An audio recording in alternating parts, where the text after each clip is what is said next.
Colin Baker was kind of interesting because so it's maybe Peter Davison. All right. Okay, so my least favourite Doctor is Peter Davison. Uh-huh. And I would say that my favourite Peter Davison story is Caves of Androzani, just to be boring and predictable. But if it was Colin Baker, I would say that the Revelation of the Daleks. Is that right? This is literally just a. What's going on? What's that light? My eyes.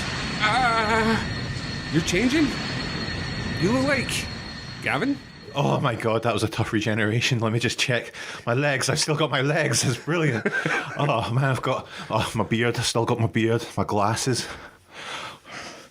Where's my fucking hair? It's gone. I'm sorry. You've got to say goodbye to it. Fuck! Doctor, doctor, give me the news. I got a bad case of loving you.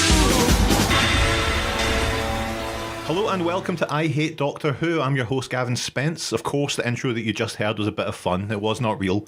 Richie only wishes that he could turn into me one day. With me today is a young up-and-comer in the podcast world. He's been called many things, from Phillip to Phill, and sometimes Danger Phil. He's my good friend, Phillip John Maddison. Phill, Good afternoon. how are you? I'm bloody brilliant. I'm glad to hear it. How do you feel, man? You're on I Hate Doctor Who, finally. It's been a long time coming. I remember after I found out about I Hate Doctor Who and then listening to the first two. Yes. And then tweeting Richie like, oh, it's really good, Richie. I really like it. And him be like, yeah. I know. He's like, I'd love to be on it, Richie. And he's like, no. But now look at us. Well, now look. Ha, ha, ha. So cool. We're recording this episode as a celebration of the anniversary of the first episode of I Hate Doctor Who. And what a year it's been. I miss it. Let's take a moment just to look back at some of the great guests Richie's had on the show during his stewardship. There's been me, obviously, first episode. Mm-hmm. Some more guy. Oh no, Owen. He had Owen on in episode 2. That was 8 months ago, right enough. Mm-hmm. It's not about quantity, is it? A little. Richie's a very busy man with what I imagine as a red hot undulating stress ulcer within his stomach, and it's ready to burst at a moment's notice. So it's understandable that the schedule's maybe slipped just a little, Just a wee bit. So I mean, we're wanting to talk. We're wanting to talk, exactly, but you know, like when the Autons created a duplicate of Mickey Smith, we are creating a duplicate of Richie's original idea, nay his vision. Yes. Of converting Doctor Who haters into Doctor Who tolerators. Right. People are going from DWH to DWT. Okay. You get it? I like that we're framing this in a much more kind of guest-cast way. Well, you got to improve it. Give it the stamp of approval. Well, if we don't do it, Phil, nobody's going to do it. That seems to be the case. That's as plain as the nose on your face. Pretty button nose. That little button nose.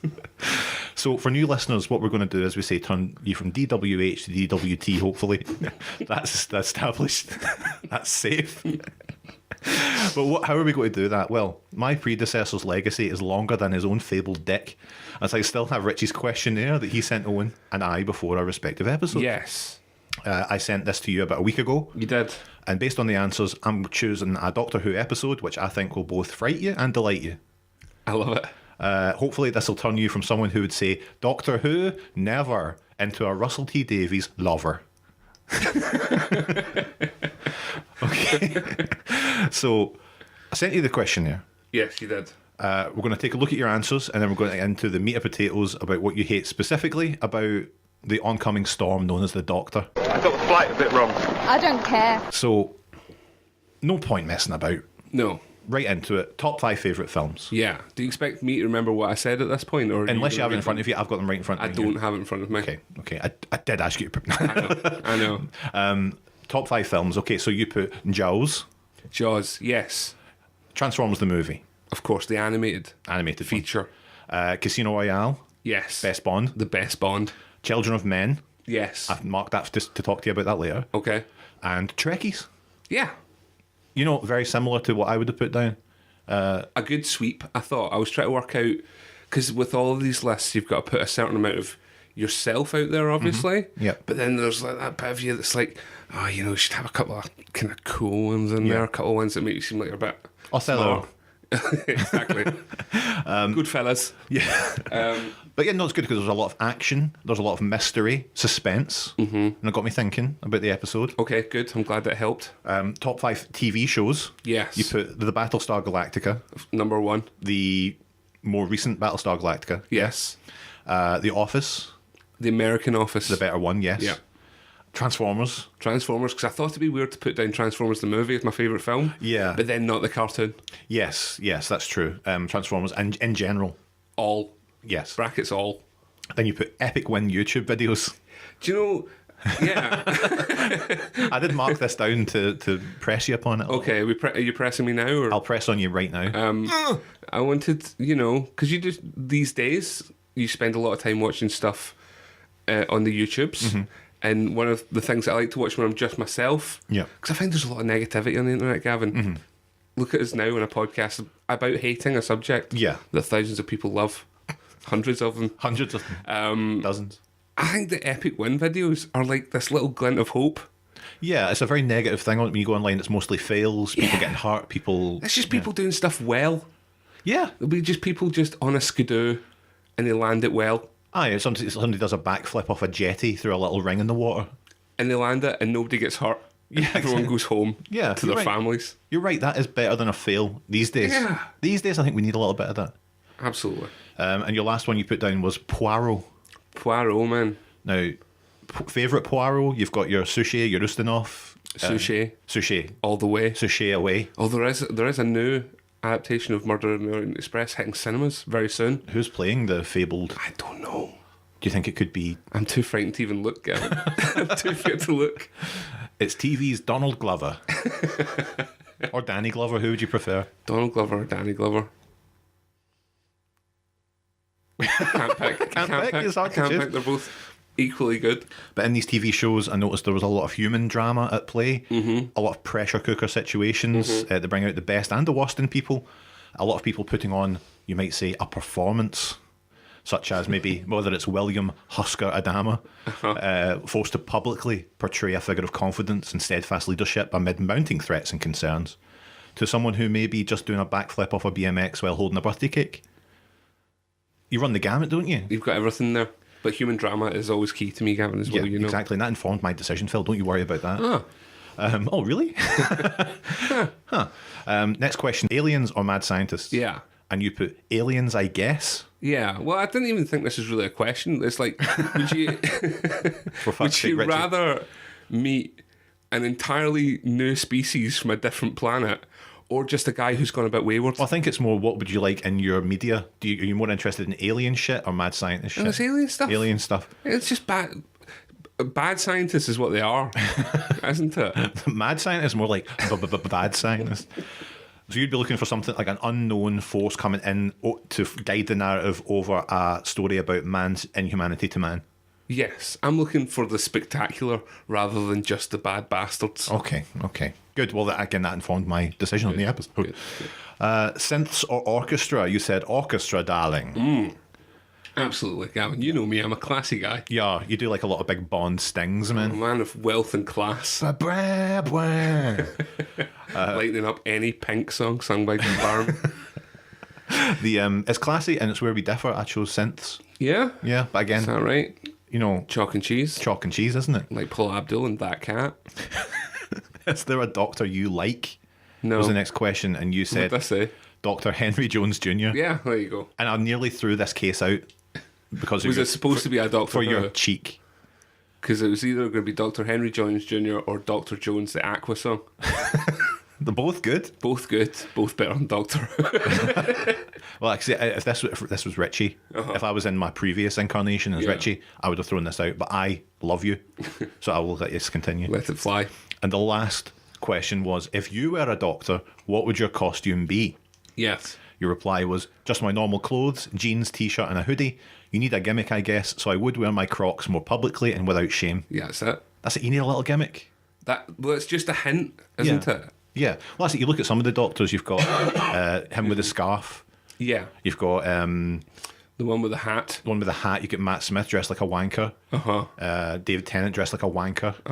You got all those things. And Chris Eccleston looking kind of badass. Looking kind of a very thin leather jacket. I'm not a fan of a very thin leather jacket. Now, based on these results, Right. I know you well enough anyway. I think when we even started to do this episode, I was like, I know what I'm going to pick for Phill. I know Phill. But these just cemented it in my mind. There was going to be no other possible choice other than the episode we're looking at today, which is the greatest show in the galaxy. Search for the truth. Search it out. Search it now. Search for the truth. Search it out. Search it now. Could you tell me the way to the psychic circus? I thought you'd been interested in the circus. No, kid stuff. What happens in there? And where? In the ring during the talent contest. Something pretty nasty. Or would you like to see the future? Not just yet. Anything the matter, old chap? It's a trap! I've fallen for it. Well. More tea, perhaps? Things are getting out of control quicker than I expected. Search for the truth. You ain't seen nothing yet. Search for the truth. You really were extremely stupid, Doctor. Entertain us. Or die. And here we all are at last. That's right, it's the final serial of the 25th series of Who, as we DWTs call it. With your mad alky uncle, the 7th Doctor, Sylvester McCoy, and dad favourite? Lots of question marks under that one. We'll get into this. Sophie Aldred as the companion, Ace. Ace. So, I said to you, this is the episode. We're going to do an episode of Doctor Who. That was the agreement. We were going to do this show. You were going to have to watch an episode of Doctor Who. Yeah. And then when I sent you it, It was 4 episodes. it was 4 episodes, wasn't Yeah. it? I kind of got tricked that way as well, Yeah, to it's be honest. an arc. An arc. Now, look, cards on the table here, Yep. right? This isn't the first time that I've had somebody try to foist Doctor Who upon me, What? right? This is your first time on this show, though. First time on this show. Richie's the only one with the balls to try and push this fucking shite on people. So I've been made aware of other Who incarnations and the whole idea that it was more kind of mini story arcs Yes. dotted about, so it wasn't too much a surprise for me. Good. But it's still, I wasn't. It's a hard I sell. was trepidatious, to say the least, Yeah. when faced with the idea of watching 4 25-minute episodes of Yes, this. especially on having to watch them on Daily Motion. On Daily Motion, no less, although I did learn, for all you Who fans out there, watch it on your PS4, no ads. Holy shit, I watched it on my brand new 5K iMac and there was lots of adverts. Fool. I am a fucking fool. Fooling his money, Gavin. You should be doing this show. So at this point, usually once we've picked the episode and we've let you know what it is, Richie would get some backup from his pals who do this podcast called On the Time Lash. That's a Doctor Who podcast. It's Very very... going to batter you for doing this, by the way. I don't know, maybe. It's very good, I imagine, their podcast. Probably. But I tried DMing them to see if they would do this segment, and the DMs aren't open. I was going to email them, but by that point, I'd bottled it that they would dob us in for doing this. Grass is up. And they seem like totally sound guys. I'm sure they wouldn't, but you never know, do you? You don't know who's a grass and who isn't. You don't know who's a grass and who isn't. So we called in the very next best thing, official DWT, Owen O'Donnell and his companion Victor. Let's see what they thought of my choice.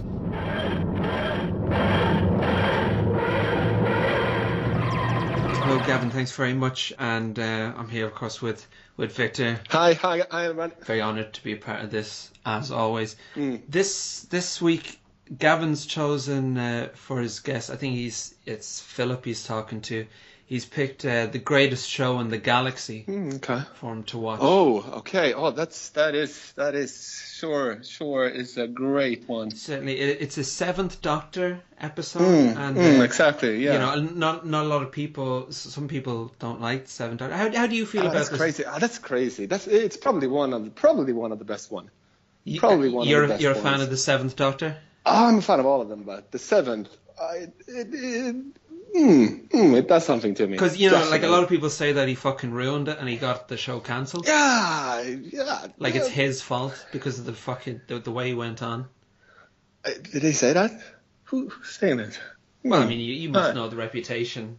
Well, I'm very well familiar with. I mean, all like this, I like him. I like him. Well, you know, like yeah, the hat and the really with quite the coat annoying. and you know, yeah. So, absolutely, it's.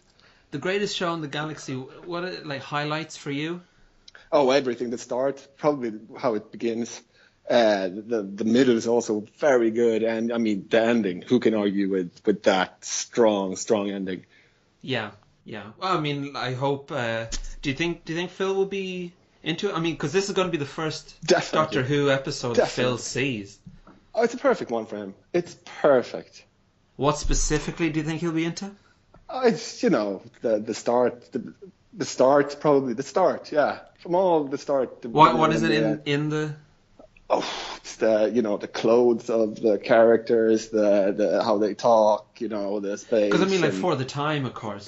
I mean, you remember when it came out. Oh yeah, I remember all that. Did you see it? Yeah. Did you see it in its original run, or was it later? Yeah, it was. It wasn't in the original. Yeah. So around what year was that? What age would you have been in? The year? 7 maybe 7 years. 7 in 1988. I remember every frame of that. Yeah. Absolutely. And do you think werewolves? In Doctor Who, does that bother you? No, no. It's in space. You can, that's one of the strong things with the show. You can just, incorporate everything. Werewolves, that's just one example. Yeah. And Dean Hollingsworth as the bus conductor. Oh, amazing. If you had to pick a favourite character? It's him. Definitely him. The bus conductor? Yeah. Who I just... Yeah. Okay. Yeah, absolutely. You think she'll come back? Sorry? Do we have to go much longer? Why? What have you got on? I have to work. I have to go back to work. What are you doing? Down in the attic. Okay. What is it you do? At the moment, I'm here. So it's nothing to do with like a TARDIS or. No. It's just that I can't. Do you stay like in this Daleks? attic. Yes, I love that. Daleks. Daleks? Yeah. What the hell is that? Daleks? Do you... Hang on. Do you actually not know what a Dalek is? I have no idea what a Dalek is. Right, anyway. Good luck, Gavin. And thank you. And enjoy, Philip. Yeah, absolutely. Okay. Who's Gavin? Oh yeah, no, sorry. That's the guy. Oh, that's the guy. I thought you were calling me Gavin, the fella. He's like, what?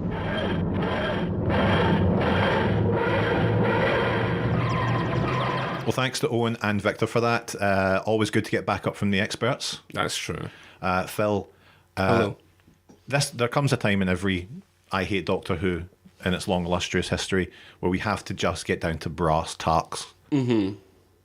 Why do you hate Doctor Who? Doctor Who, for me, has always been... I'm a big Bond guy, right? As well, you know. Yeah? You said you were going to go into Bond, so this is it. This is the simile. Okay. That I'm going to go with.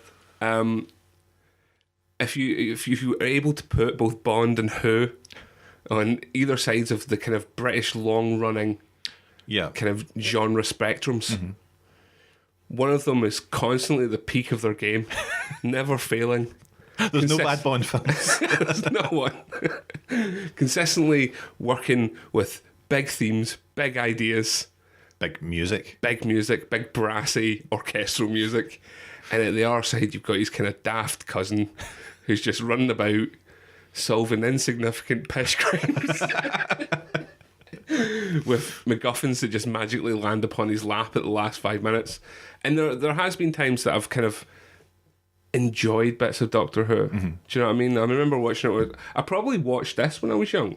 Right, It's about the right time where, hiding behind the sofa, all that stuff was going on. And then I remember watching the Paul McGann special. Okay, yes. Yep. And my older brother Jamie just ripping me, man. Just absolutely just calling me out, dragging me across the street for trying to watch something so lame. And now looking back, do you think he was doing you a favour? I think in many ways he was preparing me for the wider world. Thrusting Bond down my throat. Wow. So it's usually it's the you've seen what you could have. Yeah. in Bond, and when you look at the Doctor, it's a lesser. Exactly. Why have cotton when you can have silk? Why have hamburger when you can have steak at home? No, I get very annoyed by the whole setup and theory behind it.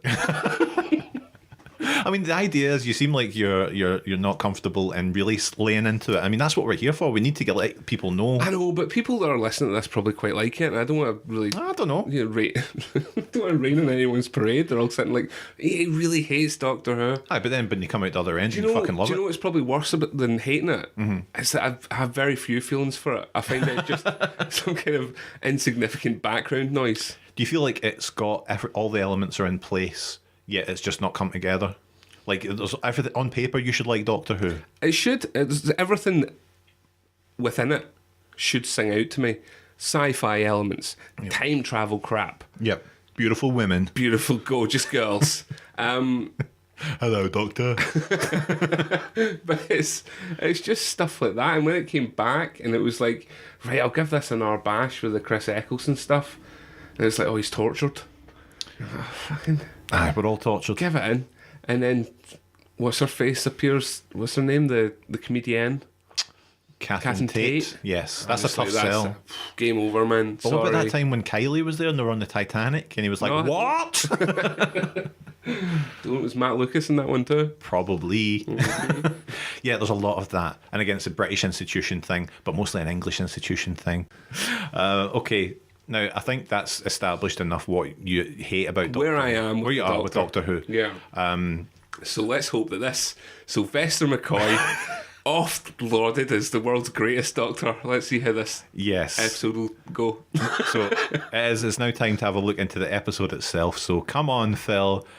Allons-y. We'll head right into Geronimo. Yeah. Yeah. Sir, permission to express my opposition to your current apathy. Permission granted.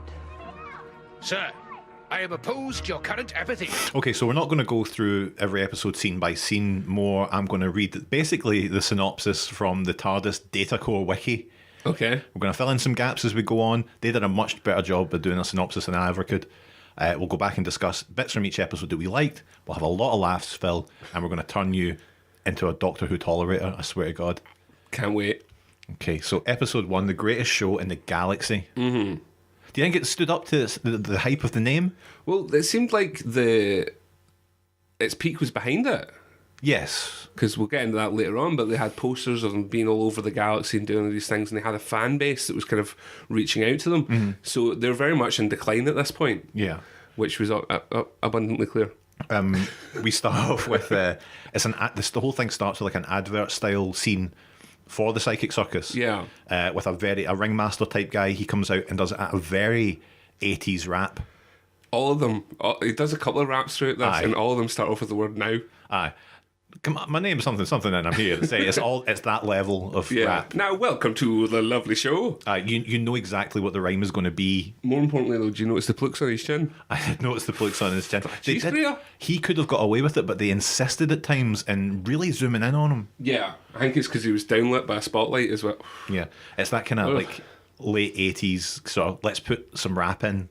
Yeah. Because it's quite big. It's quite big. You know, it just didn't work. It was a very BBC rap.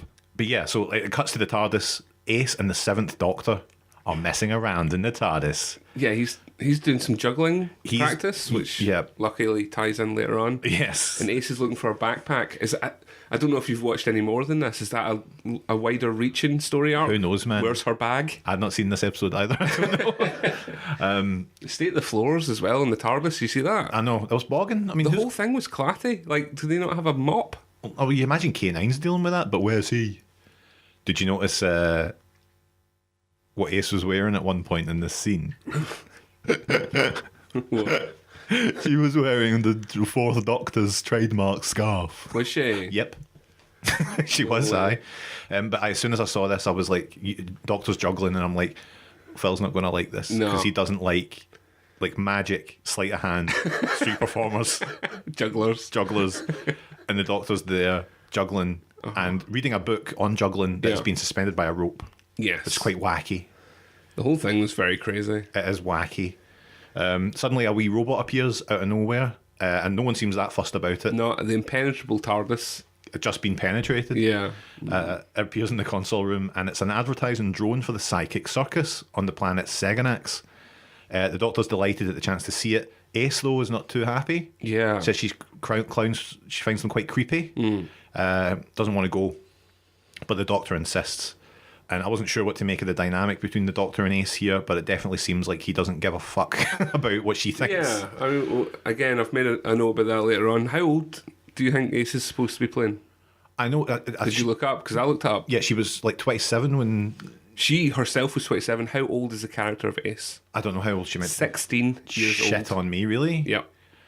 Doctor. Exactly. Let's just keep that in mind throughout the remainder of the show. Yeah. I mean, it's one of those things that you always go into with the Doctor. It's the fact that he always has these young lassies with him. And even though nothing is ever explicitly said or done or anything, there's no reason for you to think anything other than that situation. There's an alarm bell going off. Absolutely. This cuts to another back on the planet. Flower Child and Bellboy, they're circus performers. Yeah. On the run from the Psychic Circus, they're tracked by the sinister Chief Clown, who's wearing Undertaker's clothing, not the Undertaker's clothing, you understand? Just as well. They're travelling in a hearse with dark tinted windows. Now, you must have liked that.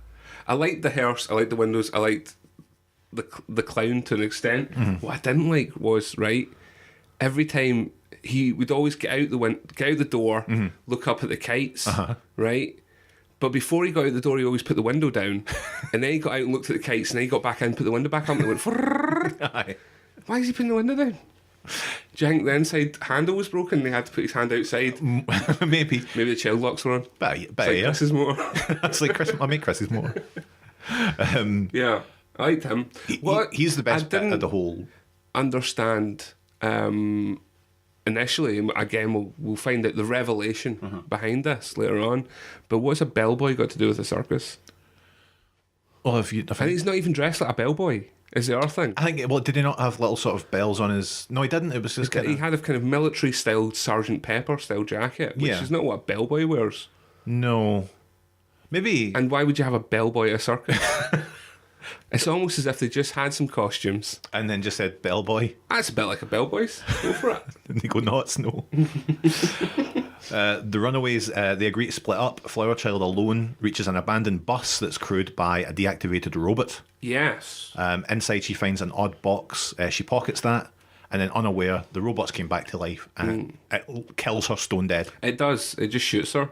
What I really liked in this bit was when it was coming down the stairs. There's a lot of this in the episode. The music was quite in time with the things happening. They were obviously... So when he's coming down the stairs, the music would like... Bow, bow, bow. And it's like, yes, it's so dramatic. It's amazing.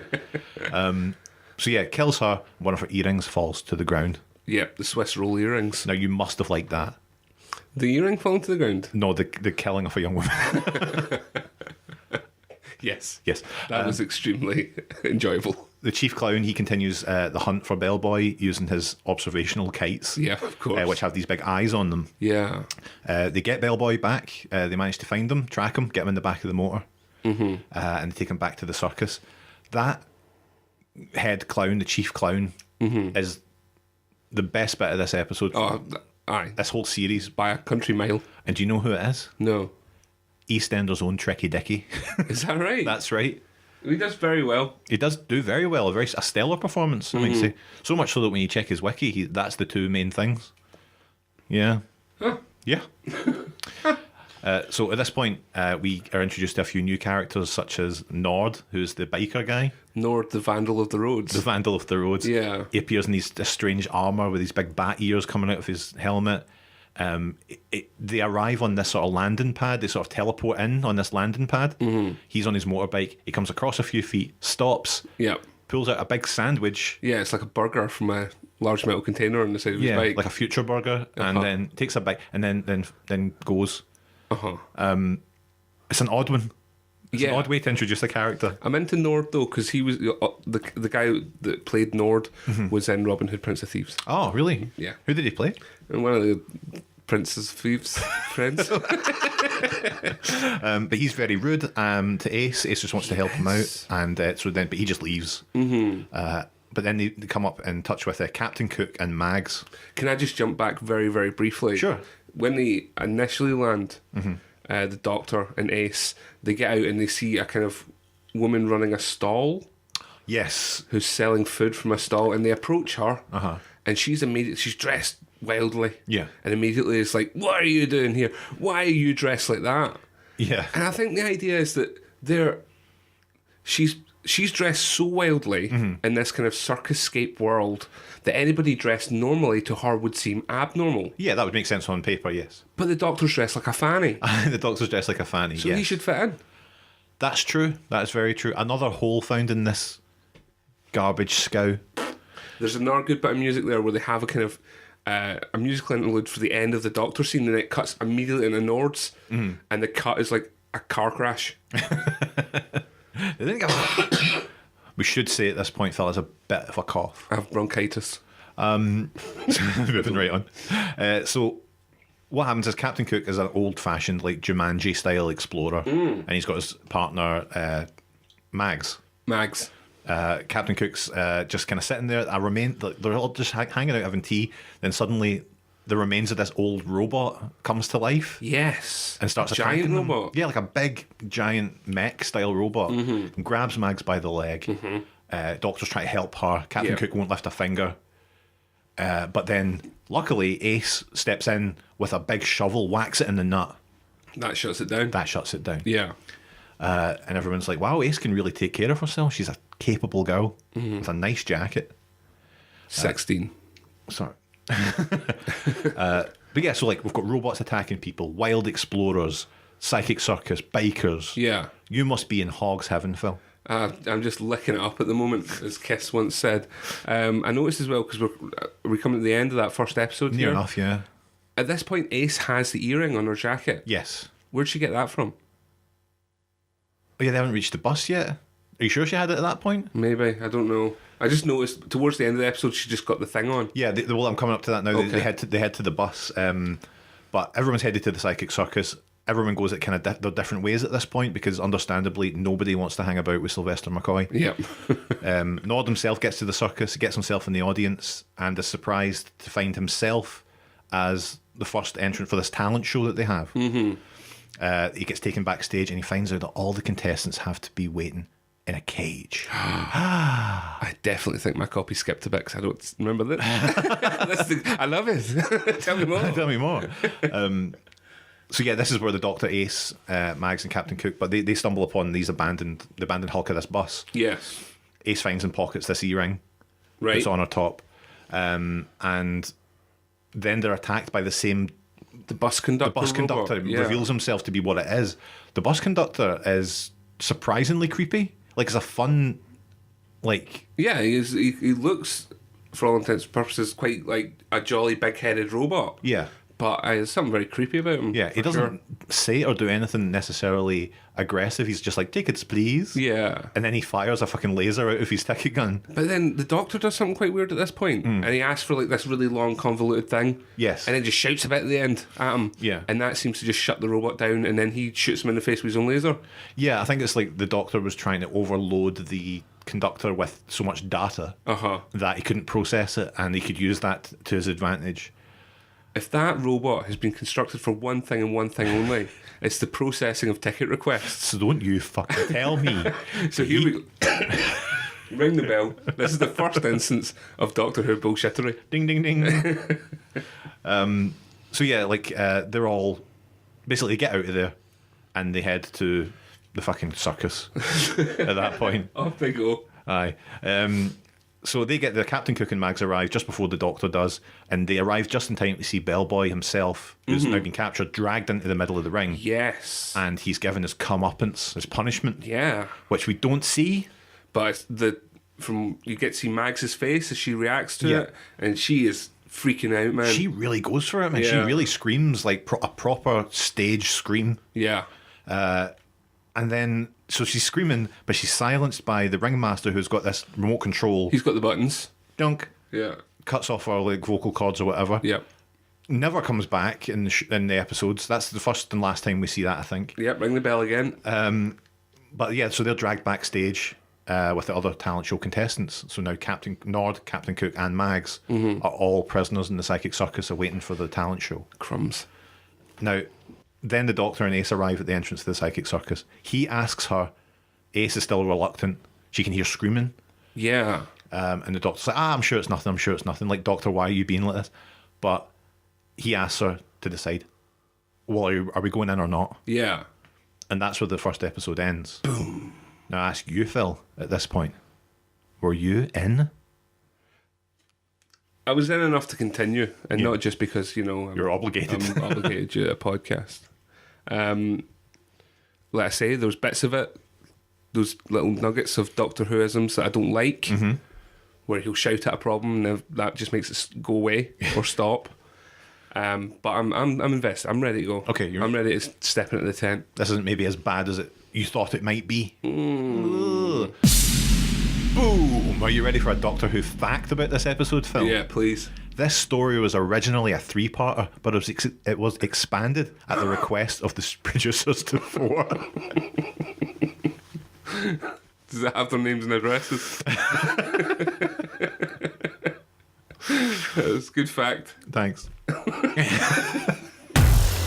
So episode 2. Right. Going through the flaps and into the psychic circus.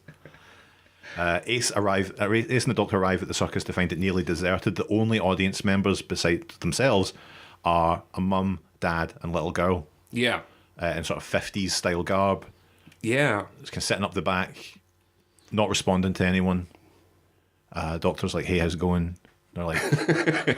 They just completely ignore him. Blank him. Offer him a crisp, though. Well, I don't think they do.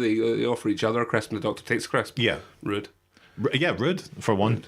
Before they actually got an intent, just to briefly jump back. Of course, Phil, this is your episode. When when the Doctor and Ace are coming up to the circus, they pass a guy on stilts, I think. Yeah. And as they're passing him, the Doctor raises his hat and it makes a noise. I didn't notice that. Do you think that's a Doctor Who thing? Aye, pretty much. A blink. Maybe. I just try to work it out. And then we're new to this. Again, I don't know, it was probably just resetting, for the start of the episode. But again, like, throughout all this, you've got that whole thing about Ace was like, oh, I'm a bit worried about going to the circus and stuff like that. And he's like, oh, should we go or not? Should we go or not? And then at the start of this one, he is amazingly aggro about it. Yeah, like, he's just come back from the pub all day and he's watched Rangers lose. He's like, are we going or what? And he's like, again, she's 16 and she says she's feared. Aye, and she's like, are we going or what? in the TARDIS, when she's saying it, she's like quite like, oh, I find them quite creepy. Yeah. But when she's just before they go in, she is literally like arms folded, away from the Doctor. All of the signs, protecting the breasts. But the Doctor's just right up in her grill. Yeah. Are we going or what? And then when the chief clown puts his head through the curtain, she audibly gasps and is very shaken by it. Creep. And then the Doctor's like, right, Mon. When you see like that shot of them coming in the big top and the family sitting up at the side, the circus kind of kicks off at that point. Yeah. And you see some circusy stuff happening, and you're instantly reminded that circuses are really shite. You're like, is this the greatest show in the galaxy? It's like tumblers. Tumblers for the rich. But like, Ace isn't really into it, but there's a sort of fortune teller, Morgana. Yeah. And she's like, oh, hey, it's going like in a vague, veiled sort of like, it's creepy, but Doctor doesn't seem to be picking up on it, or if he does, he's acting oblivious. Amazingly, DOS. But the Doctor's like, oh yeah, I could be into the talent show, I could be up for that. And, he's escorted backstage at that point. And the chief clown appears behind Ace and is like, where did you get that fucking earring? That disco earring. How the little flower child's earring. Ace like runs away at that point, and the whole circus essentially chases after her. Yeah. Which at that point is quite...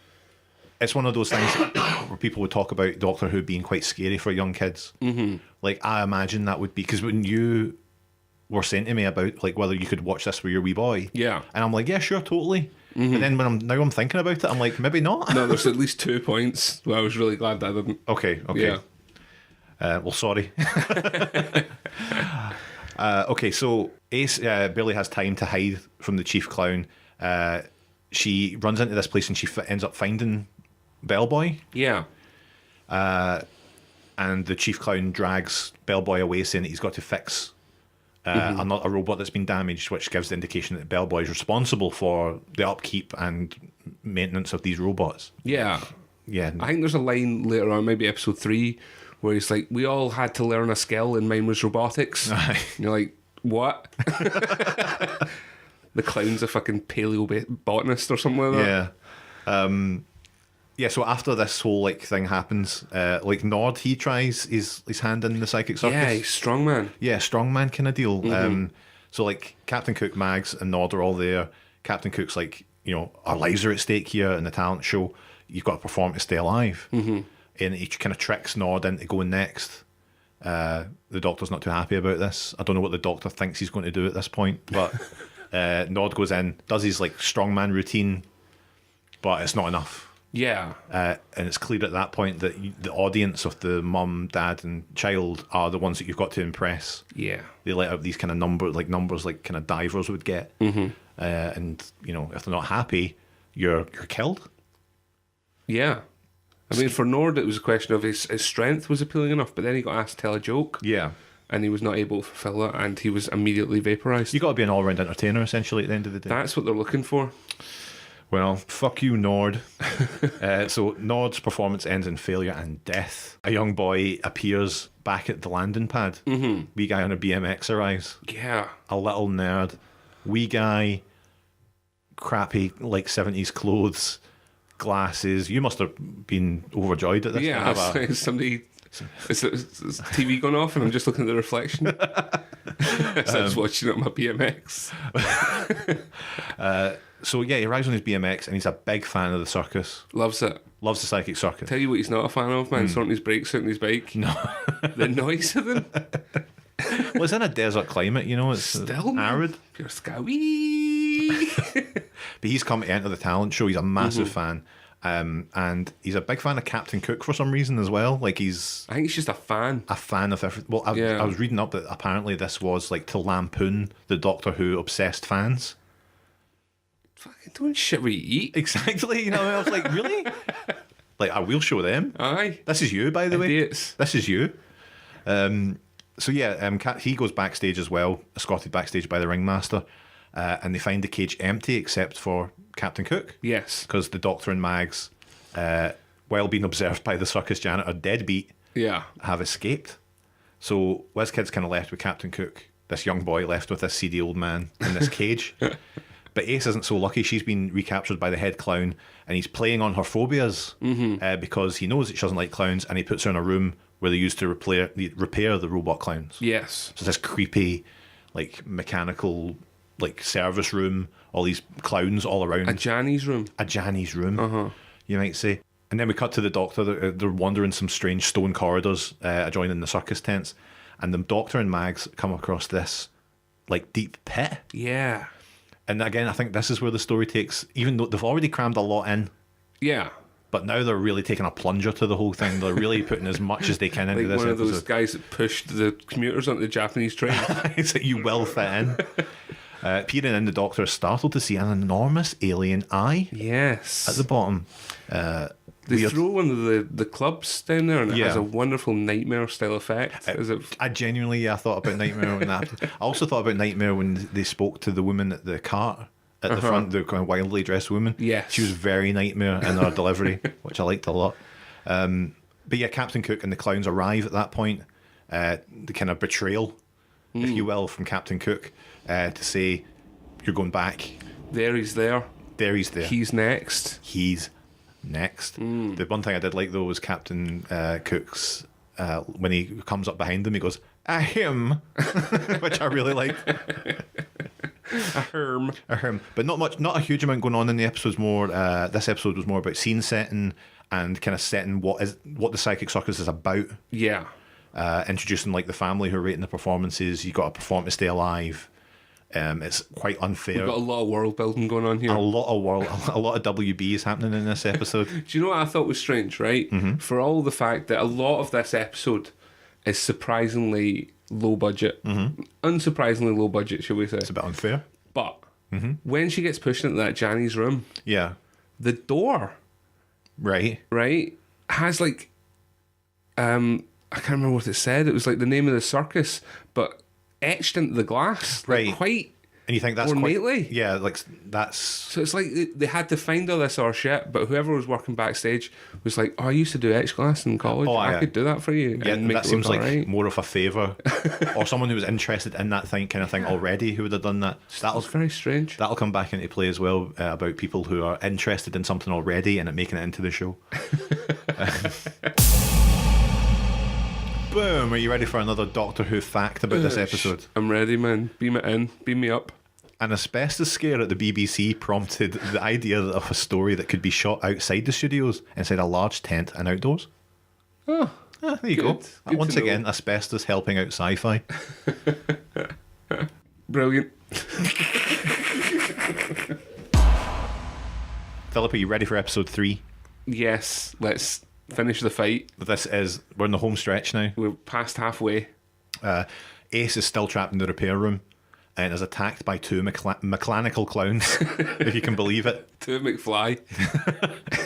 When suddenly they're beaten out on the Doctor Who, the wiki that I was reading this. Yes. They seem to have I think they've got it wrong. Okay. Because they're like, Ace handily defeats both robots. No. Not the case. I think Ace would have defeated the robots. I have every faith in Ace. Uh-huh. But they come up to her, she rips the arm off one, and goes to hit it. Yeah. At that point, we hear a piercing tone, and they suddenly lock up. Yeah. They stop moving, and she pushes one over there and then rendered inert. Because it's found out that then Bellboy comes out from the kind of with side. The buttons. Comes out with the fucking remote control. He's got the buttons, yeah. So if I'm picking this shit up... What's going on at fucking Daleks.com or whatever this is? Exactly, Daleks.biz. So Bellboy comes out and he's like, here, listen, Psychic Circus used to be amazing, right? We're all dead lighthearted, we're free spirits, we're roaming the galaxy.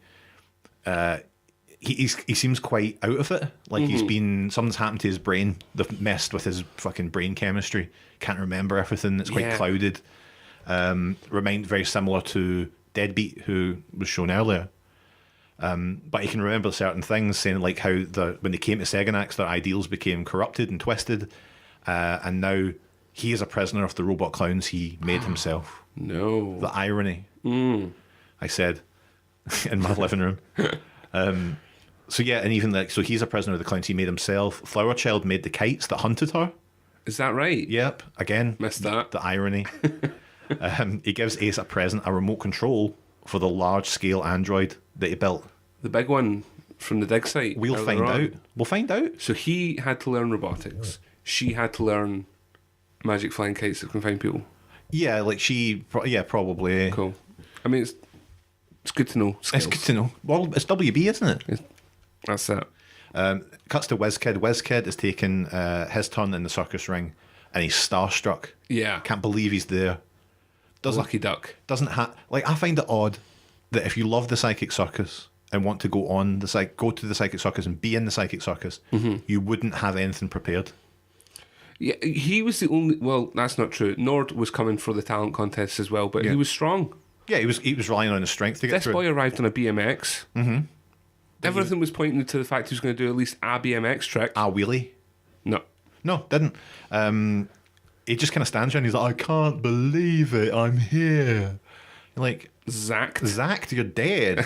The audience do not like it, and only his melted spectacles are left behind. Yeah. Now, as a specky bastard yourself, Phil, aye, how did that make you feel? It's like a portrait of the future, ideally. Me. Then me, my bones hanging on the fence, Sarah Connor style, and then just my Specsavers £25 glasses falling to the ground. I do find it odd. Fingers crossed. Hopefully. They created this character to lampoon the fans and then had him killed horribly. It's a strange thing to do. I don't know whether that's just something that the fans have picked up on. You know? Like I imagine most Doctor Who fans are quite bitter. And lonely. Well, we'll keep you company. The Doctor has managed to slip away from his captors when Mags staged a distraction. He meets Deadbeat. Yes. Deadbeat's kind of a janitor type. Yeah. Who seems like he's quite, like, I don't know, what would you say? What's the most PC way to say it? Well, yeah, this leads into my next point. He has some amount of kind of emotional damage to his brain thinking. That's yeah, exactly. But Ace is not above just calling him straight up crazy to his face over. This guy, he's crazy. Different time, wasn't it? Different time. Late 80s, it was fine. Exactly. You could run about with your beautiful bomber jacket with Blue Peter badges all over it. So yeah, like, but the Doctor speaks to Deadbeat and he finds like a spark within him. He's not completely gone. And he leads the Doctor through a tangle of like kind of corridors and tents to where Ace and Bellboy are. So they're all reunited. Bellboy can suddenly remember a lot more now, and he recognises Deadbeat and who he is. He's not Deadbeat. Who is he? He's Kingpin. From the Marvel Comics? Yeah, from the Marvel Comics. Wilson Fisk. No, he is Kingpin, the circus's former leader, and he realises, everything that's happened, all that they have lost.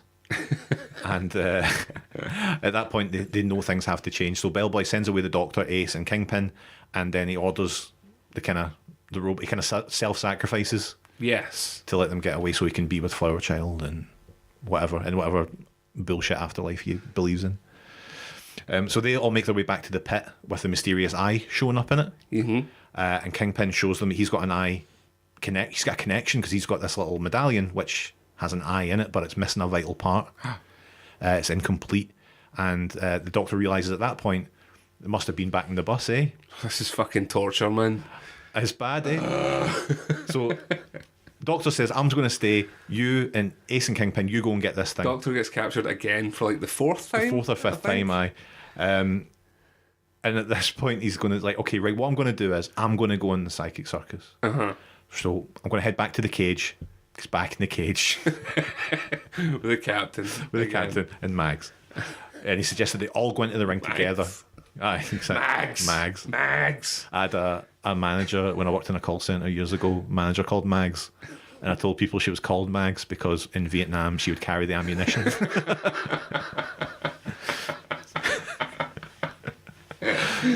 Is that true? Yeah. So the captain agrees they should all go in at once.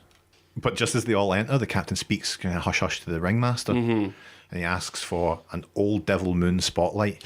Yes. Mags is not happy about this. No. Because as soon as she's hit with that spotlight, she begins a ferocious transformation. It turns out she is a werewolf who's affected by pictures or illuminations of moon-shaped objects. That's weird, isn't it? Something moon-adjacent might turn her into a fucking werewolf. The symbol of the moon. Have you noticed that the ringmaster has completely run out of raps at this point? Oh, he's long gone. I think he just repeats the greatest show in the galaxy. Yeah. The galaxy. Hey. Yeah, he's bad. He is bad. I looked up to see if he'd been in anything else, but not really. Like he's a like relatively successful American actor. Good. But yeah.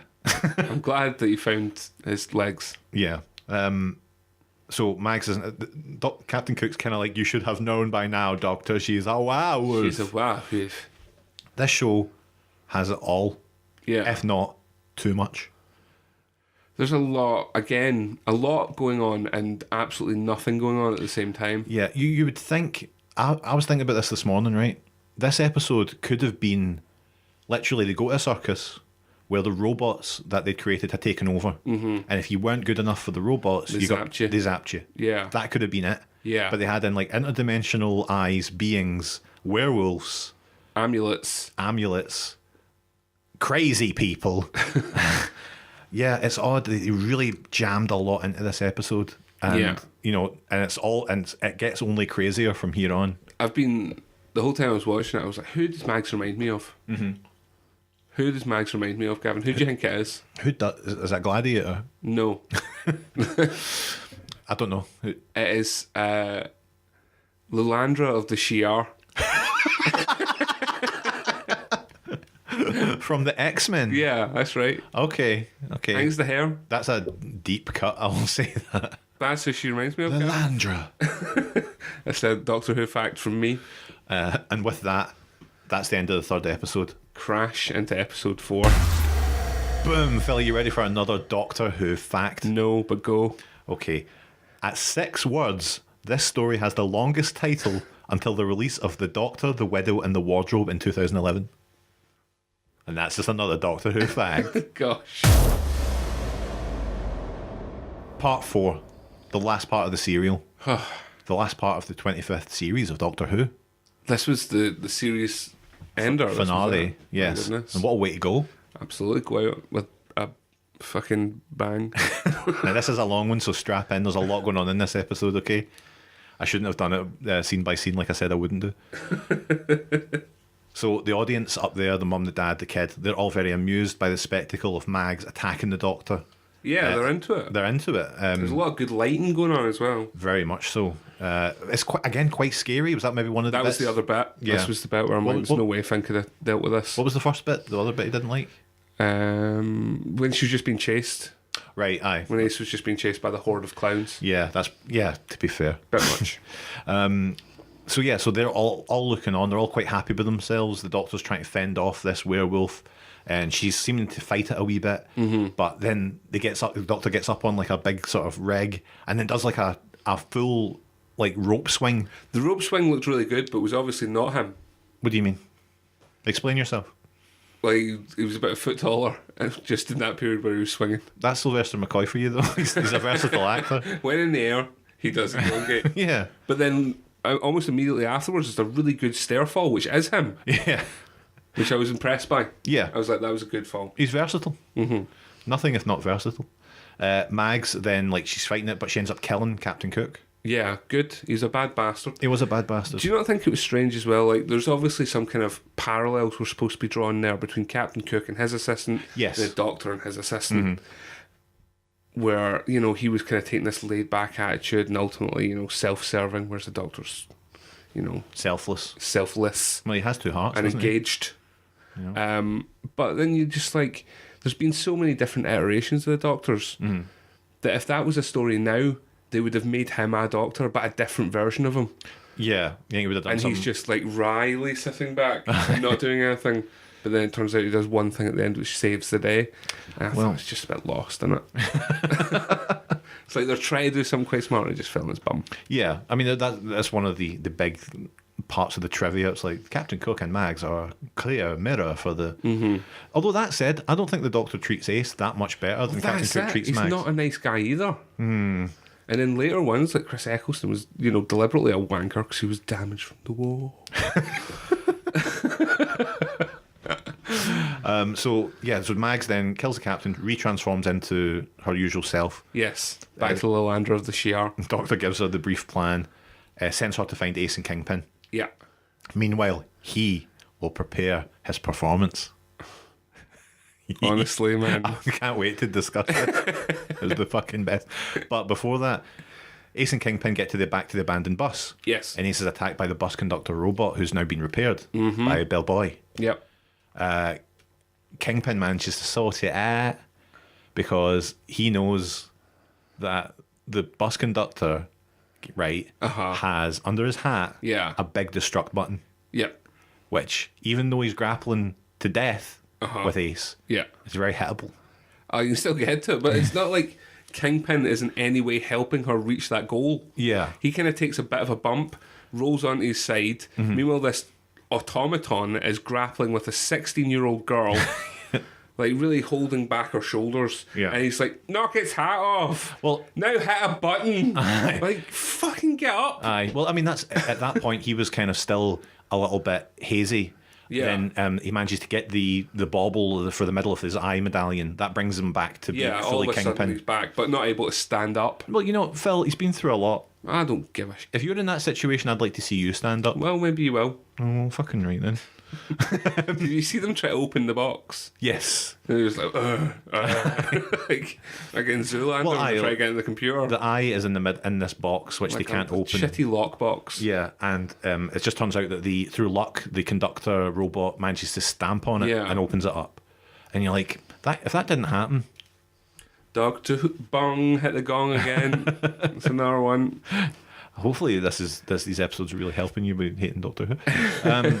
So yeah, cuts back to the circus. Family, their eyes glowing bright green. Yeah, that was creepy. Yeah, they all speak in unison in these deep reverberating voices, demanding more entertainment. We want more. The ringmaster and Morgana, they're protesting. The chief clown enters with all his pals. But they're like, look, we've given you all we can. Like, we'll get more. Don't worry about it. And they're like, no, it's not enough. Yeah. They come in with like a big basket. Yep. Push Morgana and the fucking ringmaster in there, and suddenly they're gone. They just disappear. Vanished forever. That sates the kind of the family three for a little while. Yep. And also at this point, the Doctor's now psychic. Because he's like, oh, something's happening. And it's like, didn't get any of that on the way there, the airport, the circus. Like, there's people just dying left, right, and centre. But now he's like, oh my God. Well, I mean, this Gallifreyan physiology is not the same as you or I, you know. That's true. Let's leave that at the door, Phil. Takes his hat off. Takes his hat off. Noise. So they're gone. Ringmaster Morgana, only his shiny red top hat and whip remain.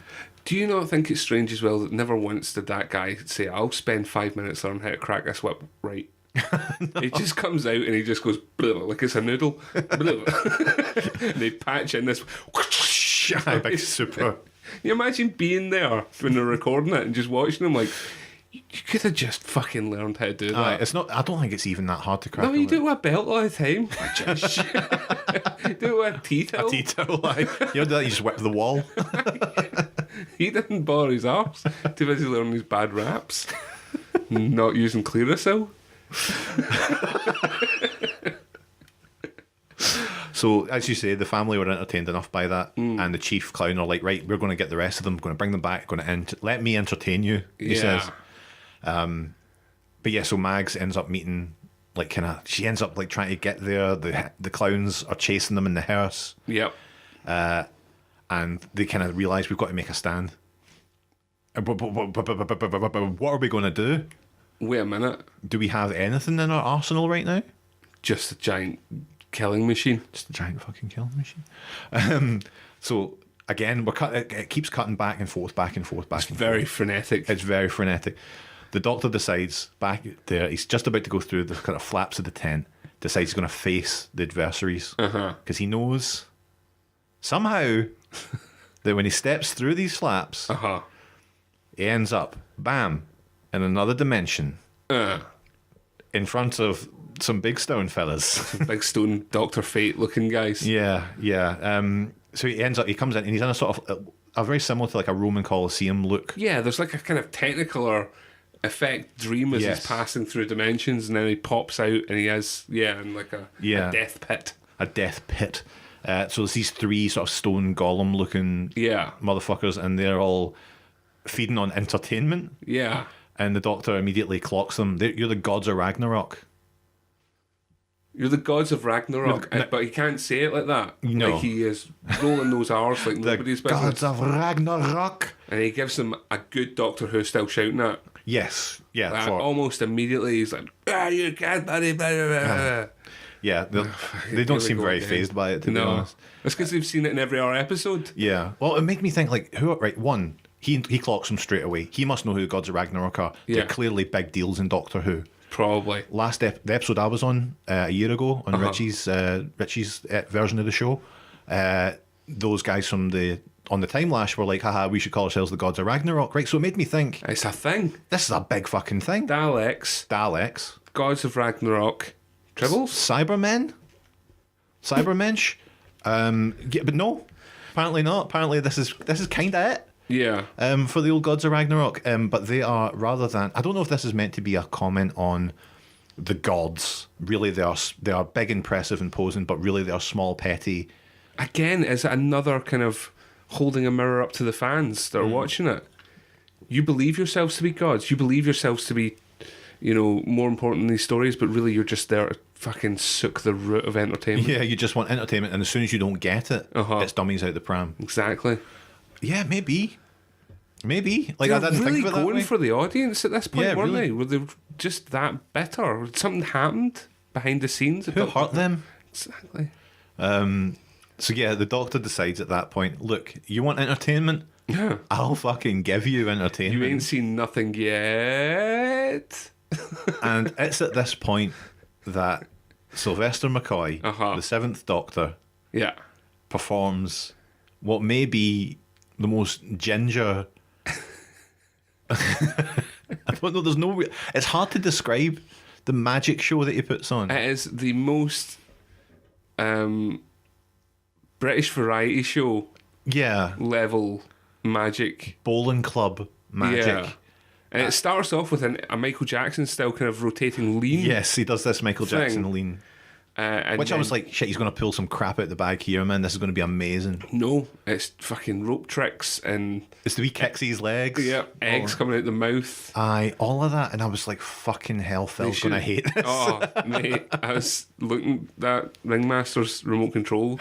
They just shut people up. I was just looking to just... End my life. I just batter my skull in with it. But they cut away at that point because Ace, Kingpin and Mags have reached the old robot in the desert. Yes. The one Ace and Mags already defeated, and they crouch behind it. All the clowns approach, and Ace luckily uses Bellboy's device to control the robot, and the clowns are all incapacitated. They're zapped, man. They're zapped. Shot in the face. Again, there's a lot of headshots in this. Yeah. I wasn't sure because there was a point where earlier in one of the episodes someone asks the chief clown if he's a robot. Yeah. And he's like, no. Well, he's the only one who gets a different kind of... The other clowns just get nailed in the face and that's fine, but he gets an actual, like, kind of sparkle pop when he's hit in the face. Because I was like... So maybe that's, like, his brain's exploding. Yeah, to say, like, he was a robot after all. He wasn't actually a guy who we've just murdered. Oh, no, I was thinking that was a biological effect of his brain exploding. Right. It was a metaphor, visual metaphor. So, yeah, they all get into the clown's hearse and they return to the circus. Yeah. Which is all good. With all the amulet, they've got everything they need. But they find there's no one there at the psychic circus. And they see Captain Cook's body laid out in the entrance hall. So they know something's going on. But they can't find the doctor. So Kingpin, the guy who seems to know it all, says, you know what, man? You might be trapped in the dark circus. Maybe he is over there. Maybe he is in the dark circus. What the fuck is the dark circus? What are you talking about? But I bet we can get there through the stone labyrinth. Not the way the doctor went. We're going to go a different way. The doctor used some kind of Gallifreyan psychic energy. So the doctor, he's been less than successful back in the dark circus at doing these tricks. They're not necessarily entertaining the gods of Ragnarok. They're not entertaining anybody. But at the same time, the gods of Ragnarok are kind of like, oh, you're stalling for time. Yeah.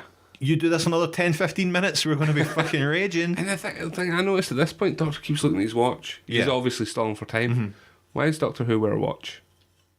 Because he's a Time Lord. Exactly. Why does he need a watch? Like, is he landing on every planet and being like, wait a minute, set my watch? You're never fully dressed without a watch, Phil. You know that. Where's your watch? I'm fully nude right now. Yeah, so...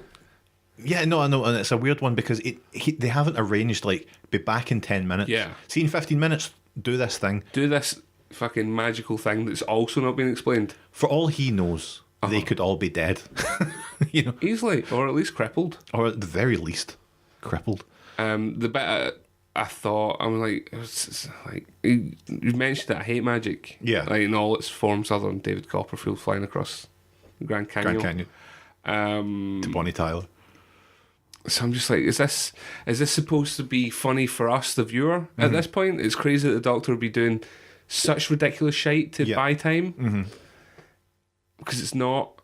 And then at one point, he's kind of hanging upside down and he kind of pulls himself up. Yes, he does like a weird rope trick, and they're like, you know, I can't mind what the line is, but they're like, oh no, we need more. And he's like, is that right? Yeah.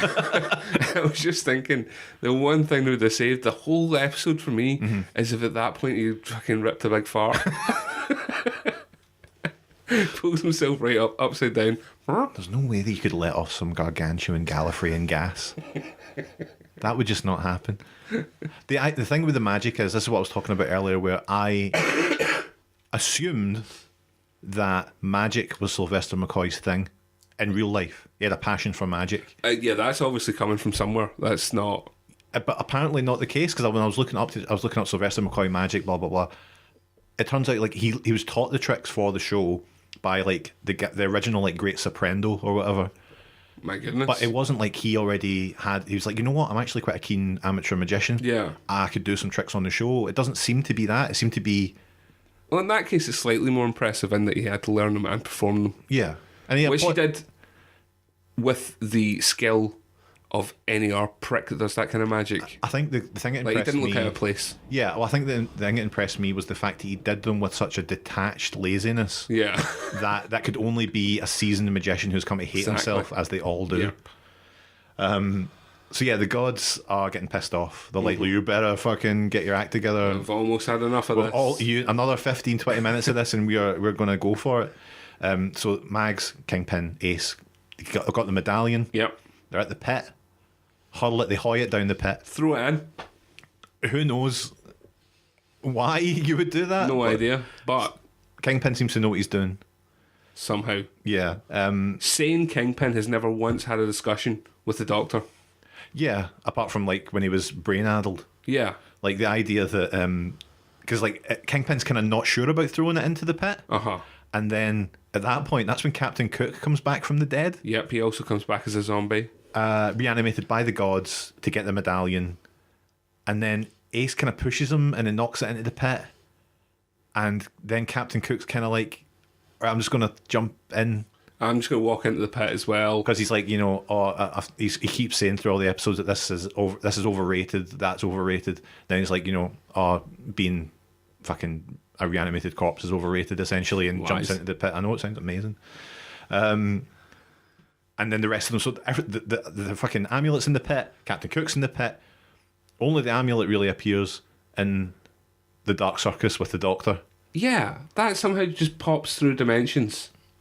But at exactly the right point that he needs it to as well. Yeah, because he pulls as if there's some kind of grand, you know, timekeeping exercise going on here that, again, has never been mentioned or related on to anybody. I feel like we are very all over the place in this, and it's because the episode is itself very all over the place, I feel. Yeah. I think we're trying our best here with, you know, we're trying to make herding cats. We're trying to make chicken salad out of chicken shit, is what's going on here. So yeah, the Doctor's like, had enough, have you? Well, bring it. I've got this medallion now. Yeah. And I know that this reflects your godlike energy back at you. So zacked me. So zacked me, why don't you? So they all do it. They all raise their ruby quartz visors and fucking zack them. And he manages to just stand there and repel their energy back at them. For a good 2 minutes. A good 2 minutes of time was spent watching these green, spunky looking little spermies hit off the amulet and back at them. And that causes the whole thing to reverberate. Causes the whole like pantheon that they're on to crumble, and they sort of shake and go down into the rubble. Apparently finished. Yeah, done forever. Done forever. And he kind of just nonchalantly like picks up his brolly and just walks out. Walks out of another dimension. Yeah. Does he go back through that whole Technicolor nightmare? Never see it. And yeah, it's weird because like when he gets back, everything's going crazy. Everything is exploding. And he kind of, the one cool thing, the most badass thing about the whole episode is as he leaves the tent and it explodes, like a proper like set explosion, like a practical effect explosion behind Sylvester McCoy, and he just walks away without looking at it. Yeah. Just this proper like, aye. Yeah, if he was wearing away like, from an explosion. Like aviators with a burning desert reflected in them, like that's the level of cool we're talking here. So yeah, they all end up at the side. Psychic Circus is in ruins. And Kingpin's standing there with Mags and Ace. Kingpin says, I'm going to restart the circus and we're going to return it to its light-hearted roots. Mags joins him and she's like uncertain whether she can control herself, but the Doctor's like, I'm sure you'll be alright. You did literally just kill a man who was your trusted companion. But it wasn't me, so you'll probably be okay. You'll be okay. You chose not to kill me. Aye, and I'm sound. And it'd be, at the end of the day, I'm not sticking about long enough to deal with the consequences, so smell you. I found even in the episode I watched, The Robots of Death, it was very similar. Yeah. Like, there was a lot of death and a lot of carnage, and then at the end the Doctor was like, see you later on, and they were like, wait, and you're like, no, see you. Can't hear you. Can't hear you. Wop, wop, wop, wop. Yeah, so Kingpin's like, do you want to join the Psychic Circus? Go and tour the galaxy with us. We're going to get back out there. The Doctor says, we already have our own exploration of the galaxy to get on with. Yeah. We've got our own exploration to do, so we'll just see us. Boo! And then that's it. I've actually got my own wee lassie here, so bye. Bye. So that is the greatest show in the galaxy. Go now! Don't drop the banana! Why not? Good source of potassium! Yeah. Now, the big question I need to ask you, Philip, John Maddison, is did this turn you from a Doctor Who hater to a Doctor Who tolerator? Gavin, this didn't just make me further hate Doctor Who. Fuck! But this made me hate Doctor Who, the guy. Right? Like, so you always kind of had a little bit of respect for the Doctor, maybe? At least, yeah, I'd say as much. But the idea of Doctor Who has now been superseded by hatred of the individual. Okay. Because he was a prick the whole way through it. He's taken this 16-year-old lassie away, put her in a situation he knew that she was uncomfortable with, screamed in her face until she said she had to go, put her in the jaws of death multiple occasions, Yeah. and then, like you say, just on to the next one until ultimately he just abandons her. Yeah, and Like then some kind of fucking vampire. and leaves this guy with a werewolf. And She's your issue now. after By the way, destroying his you're- fist. check it out. This planet is ruined by what we did now. You're stuck here. I don't see your spaceship. I don't see a spaceship, asshole. Like, I think they were fun episodes, and they kept my attention. I feel like I watched them all in basically one sitting, and at no point was I like, oh man, just hurry up. They keep introducing stuff at such a rate that I imagine that's why they're doing it. Yeah. Is to try and keep, like, okay, we've got these robotic clowns. Okay, now we've got it's like an old Jumanji style guy, and now we've got fucking just so people much getting killed, and now there's a werewolf, and now there's a guy get brought back from the dead, and there's a pit with an eye, and these fucking gods now that are, you're like, what? There's just so much crap going on. And like I say, like, I've seen previous Doctor Who's. Yeah. And I've enjoyed elements of them. And are light-hearted, I'd never sit and watch an episode. I wouldn't, even if I was flicking through the channels, Doctor Who's on, in no reality would I ever stop. And I don't think that this has not changed your mind. This has not changed my mind. I thought for sure, even though the magic elements I know you didn't like, I thought maybe I could change your mind on magic too. I just want you to feel a bit more magic in your life. I think the magic exists in all of us, man. Why look for fairies at the bottom of the garden when there's all this beauty around you? I guess you're right, man. I guess you've taught me a lot today. I think we've taught each other a lot. Let's never do this again. No. In fact, let's end it on this, if I may. If I may, Gavin. Sure.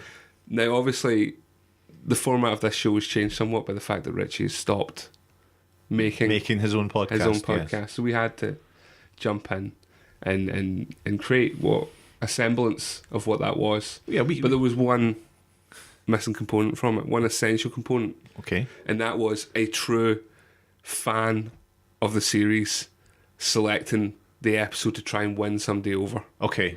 Yep. And we had to do a semblance of that. Yeah. But not the actual thing.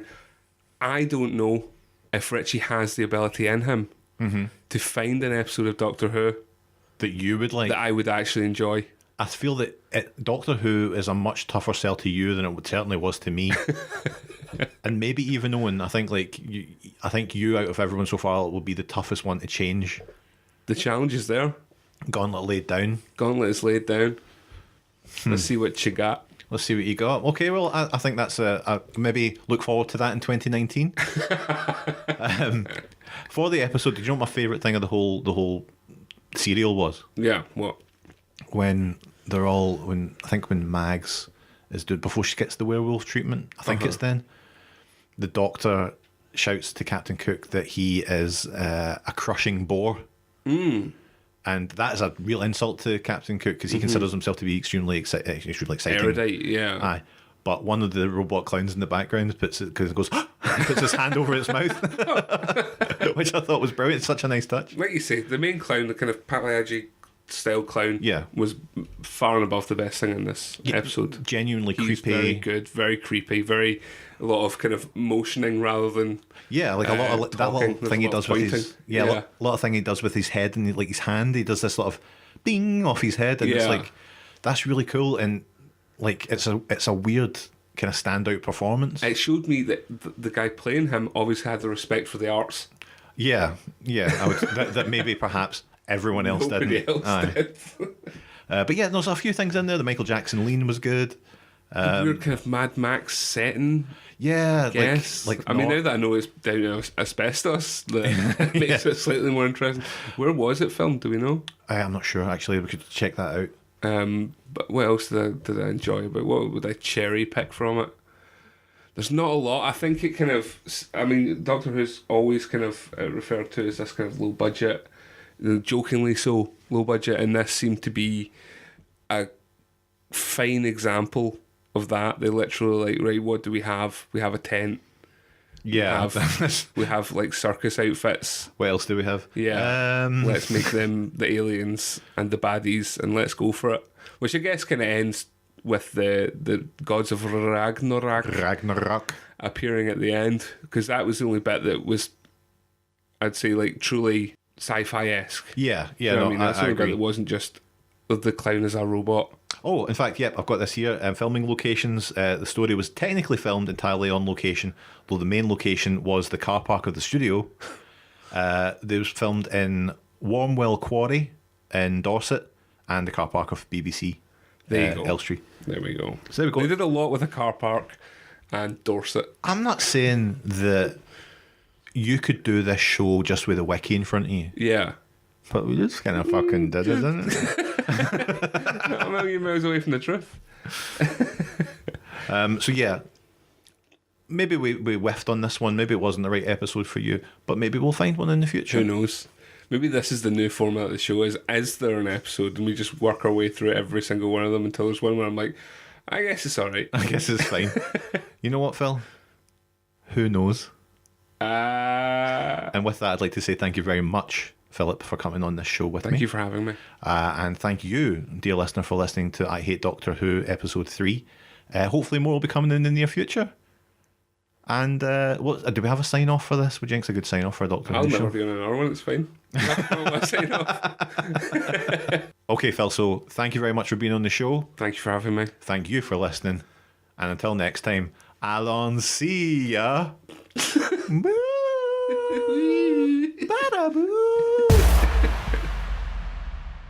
Hiya folks, it's your big pal Gavin here. Just before we finish, I thought it would be prudent to say that while this was never really a mercenary endeavour, we did fail to mention that if you want to hear more of us, you can find it on our podcast, The Cult of Geshcast, on iTunes or wherever you get podcasts. Doctor,